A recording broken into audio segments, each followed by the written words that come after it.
I see this net player here covering that line a lot. Yeah, good pickup. And let's watch that again. There's another thing I want to show as well, but you notice the net player on this side here, covering her line quite lots, and then avoiding that ball.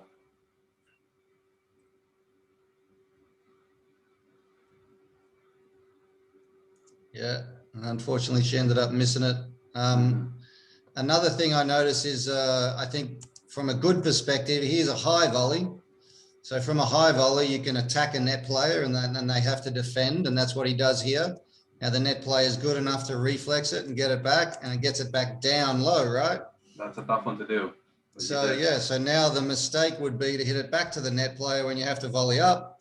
But to his credit, he doesn't make that mistake and he goes back to the baseliner and takes net position. But you're right. I mean, if you have a look at his partner who's on the net pretty close to the single sideline, and he's kind of right in the middle.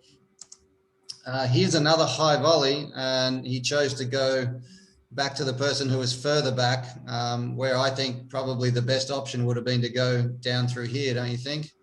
Yeah, that forehand out of the middle. Exactly. Yeah. Yeah, so that volley kept it in. It didn't really move the opponent there, and unfortunately his partner missed the last shot there. All right, next point. Let's see it. And again, once again, the net player could have had that with her forehand. Yeah, and so let's highlight this again because we showed the net player earlier where they had good balance.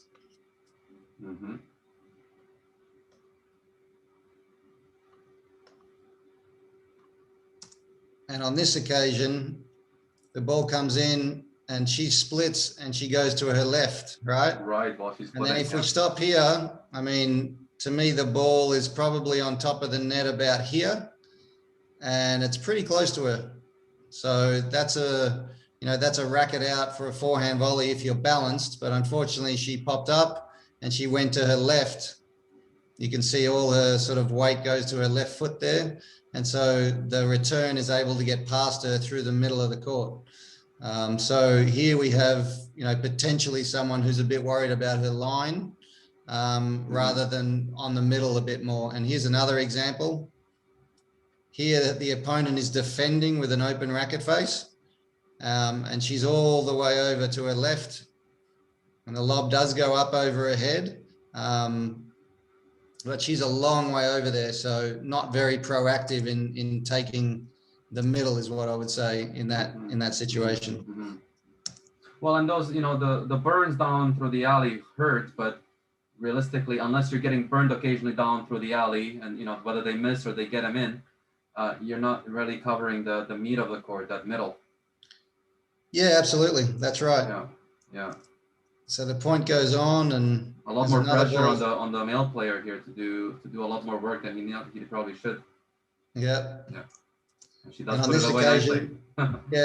On this occasion, she's able to put the overhead away, so that had to feel good. Yeah.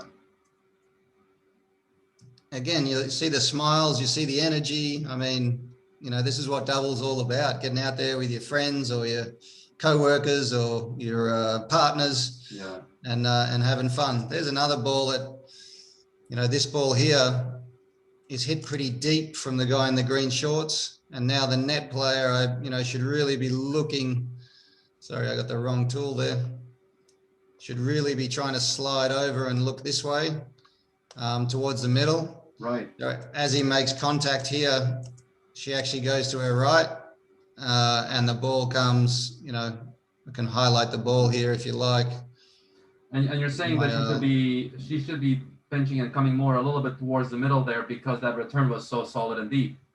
Absolutely, right. Yeah, absolutely. So as it comes into play, I mean, it's over the net here, and she's pretty close to it, but she's going backwards and to her right, so she's not able to cut it off. Right. All right, let's keep going here. That's a good shot. Yeah, good. Nice angle there.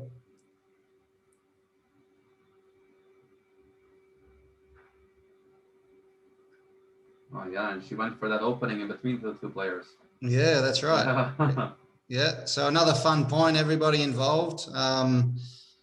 Just if we watch it again, keep an eye on the net players, and a little bit probably different to the 4 boys that we saw at the beginning, in that the net players here are less involved. So there's more balls going through the middle. They're a little more worried about their line, a little closer to their sideline. You see that on the far side.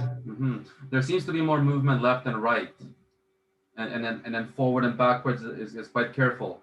Yeah, no, that's right. And there isn't as much sort of pinching on the middle, trying to create less space on the outside. I mean, as a doubles team and as a doubles player, you want to try and encourage people to hit it into small spaces that they're not going to be able to repeat, and that means down your line, because if they miss going down your line, the ball's out. If they miss going, cross court, the ball's in the middle and it's still in.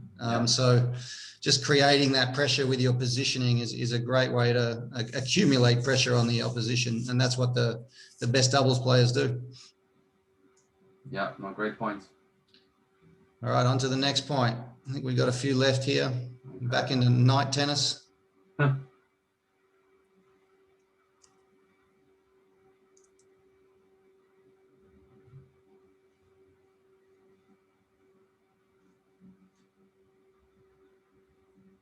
Good approach. Yeah. And we saw this player again having that ball in the middle, and I think where I see this often happen is when you do have a player at the net, like in this case the player in the gray here, and it's her backhand volley, and it's a bit of a higher shot through her backhand volley potentially, and she doesn't take it, or in that case it could have been even an overhead. And then the player on this end here in the green shorts ends up with a forehand in the middle to deal with. Yeah, no, that's right.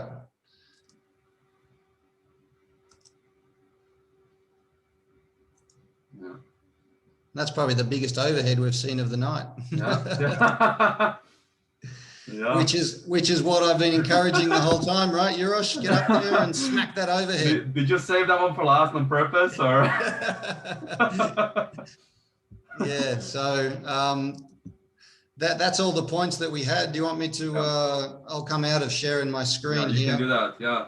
No, and before we finish here, besides of course your time and work around these points, I'd also like to thank the players for donating these clips of their playtime. So I think it's amazing to see something that happens in real life on court all the time to these players, and hopefully they can take away some things from this. No, and I think it shows absolutely how powerful video can be too, right? I mean, it's there probably a few of these people are cringing on a few of the points they see, and then on a few of the other ones they're like, oh wow, I did that, So there's always good things that you do, and there's always things that you can improve, and you want to use video, I think, to facilitate both. Hey, look at this is really good what you've done here. Okay, and then look at this one, this is something that you can do better. But I did have a couple of takeaways from these videos if you're interested in hearing them. Definitely. We mentioned it several times, but I mean, so many of these points were so cool. Everybody involved, volleys, lobs, drives, angles, drop shots. This is why we play doubles, for these points. So it's just fun to see good tennis being played and the people having fun playing doubles. A point I think that I learned throughout my career was to volley to space. I mean, volley away from people when you can. People are pretty good and they're going to reflex and get balls back. So if you have an easy shot, sometimes it's better to go around somebody than through somebody. So that's something to keep in mind and consider. Be less worried about your alley and cover the middle. So these are things we talked about, right? Yes. Throughout the thing.